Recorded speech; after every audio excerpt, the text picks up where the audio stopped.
പാകിസ്ഥാന് ശക്തമായ താക്കീതുമായി കരസേനാ മേധാവി ജനറൽ ഉപേന്ദ്ര ദ്വിവേദി ഏത് തരത്തിലുള്ള ഭീകരതയെ നേരിടാൻ സജ്ജമാണ് എന്നും ഭീഷണികളൊന്നും വില പോവില്ല എന്നും ഉപേന്ദ്ര ദ്വിവേദി പറഞ്ഞിരിക്കുകയാണ്.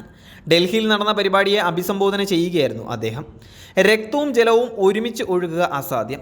ഓപ്പറേഷൻ സിന്ദൂറിൻ്റെ ആദ്യഘട്ടം മാത്രമാണ് കഴിഞ്ഞത്. പാകിസ്ഥാൻ്റെ ഭാഗത്തു നിന്ന് എന്തെങ്കിലും തരത്തിലുള്ള പ്രകോപനം ഉണ്ടായാൽ അതിന് ശക്തമായ തിരിച്ചടി ഉണ്ടാവുക തന്നെ ചെയ്യും.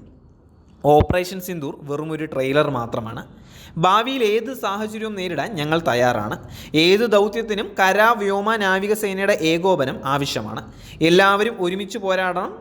4 വർഷം വരെ നീണ്ടു നിൽക്കുന്ന യുദ്ധങ്ങൾക്ക് ആവശ്യമായ അടിസ്ഥാന സൗകര്യങ്ങൾ ഭാരതത്തിന് ഉറപ്പാക്കാനാവും.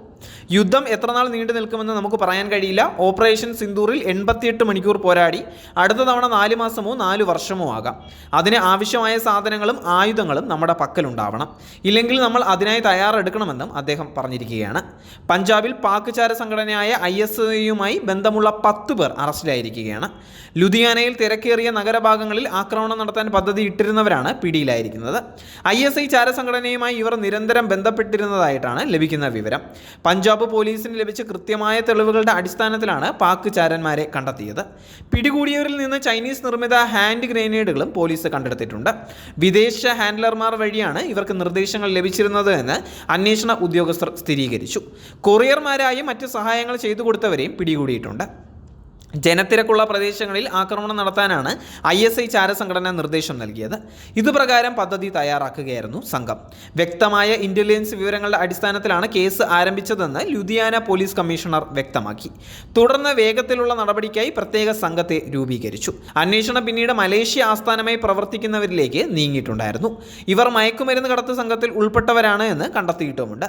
അന്വേഷണം പുരോഗമിക്കുകയാണ് എന്ന് ഉദ്യോഗസ്ഥർ അറിയിച്ചിരിക്കുകയാണ്.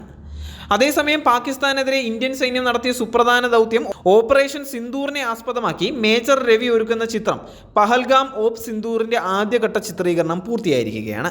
പഹൽഗാം ഭീകരാക്രമണത്തെക്കുറിച്ച് പറയുന്ന ചിത്രം ശ്രീനഗറിലെ പ്രകൃതി മനോഹാരിതയുടെ പശ്ചാത്തലത്തിലാണ് ഒരുക്കിയിരിക്കുന്നത്. ചിത്രത്തിൻ്റെ പ്രധാന രംഗങ്ങൾ ഉൾപ്പെടുത്തിയിട്ടാണ് ആദ്യഘട്ട ചിത്രീകരണം നടന്നത്. അടുത്ത ഘട്ടത്തിനുള്ള ചിത്രീകരണം പുരോഗമിക്കുന്നതായി നിർമ്മാതാക്കൾ അറിയിച്ചിരിക്കുകയാണ്. അടുത്തിടെയാണ് ചിത്രത്തിൻ്റെ പൂജാ ചടങ്ങുകൾ നടന്നത്. മൂകാംബിക ക്ഷേത്രത്തിൽ വെച്ചായിരുന്നു ചടങ്ങുകൾ. പ്രസിഡൻഷ്യൽ മൂവീസ് ഇന്റർനാഷണൽ പ്രൈവറ്റ് ലിമിറ്റഡിന്റെ ബാനറിൽ നിർമ്മാതാവ് അനൂപ് മോഹനാണ് സിനിമ നിർമ്മിക്കുന്നത്. സിനിമയുടെ കൂടുതൽ വിശേഷങ്ങൾ വരും ദിവസങ്ങളിൽ പുറത്തുവിടും എന്ന് തന്നെയാണ് ലഭിക്കുന്ന വിവരവും.